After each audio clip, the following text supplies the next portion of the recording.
Hi everybody, and welcome to this week's Wednesday webisode. We are broadcasting from the Rocky Coast of Maine and my learning library. Today's subject is about bartering. And when we were talking about today's subject, Josh said, I'm not really sure what I can offer to a conversation regarding bartering, but he has an extensive background in retail, which has come in quite handy with my business.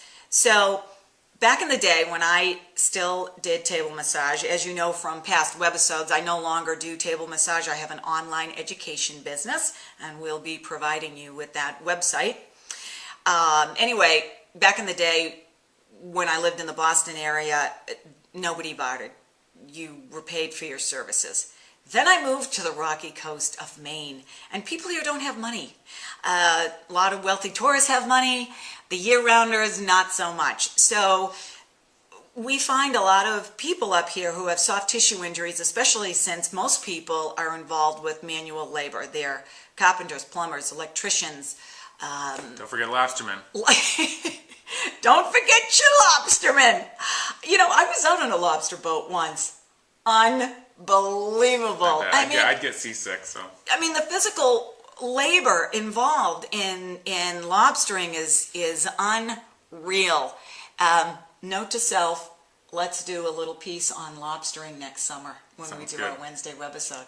Anyway, so back to bartering. So when I arrived here in Maine, people would say to me, well, and I actually have bartered for lobsters, will you barter? And I thought, oh, well, I barter. Well, I guess since you're not going to pay me because you can't, I might as well barter because I'm up here in the middle of nowhere, and it's getting kind of tough making a living, so I might as well barter.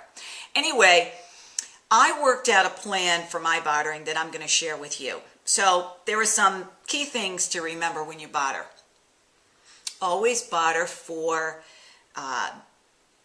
equal services or products. And what I mean by that is if you're going to charge the client your full rate, then make sure that they barter back with you full price of whatever their product or service is. So one of the examples I was talking to Josh about was I had two rates when I started here. I had the summer rate, and then I had the year-round rate. And I think my summer rate was $60 an hour, and my year-round rate was $35 an hour. So when I bartered with a local, and most of the people that I bartered with were locals, when I bartered with the local, I had to make the decision, am I bartering the $60 rate or am I bartering the $35 rate? So, for instance, when I bartered with my lobstermen, am I bartering for boat price, or am I bartering for retail price? So retail price would be compared to my $60 an hour, and boat price would be compared to my $35 an hour. Am I being clear? Yeah, it makes a lot of sense. Yep. So anyway, I bartered for things like babysitting, lobster, tons of restaurants, clothing, home repairs, car repairs, general store. The little general store had a running tab. I think I bought it for gas cards. All kinds of stuff. So when someone says to you, will you barter? I know that your initial reaction, because we're not business people, is to think, oh my God, I don't want to barter. Why can't this person just pay me? But if it comes down to you not capturing that business, you definitely want to consider a barter. I think the next thing you need to think about is write it down. And again, we're not business people. We get stressed out about having to write things down. I think that it'll serve you well to do it. So for instance, with the restaurant that I bartered with, I had a running tab there.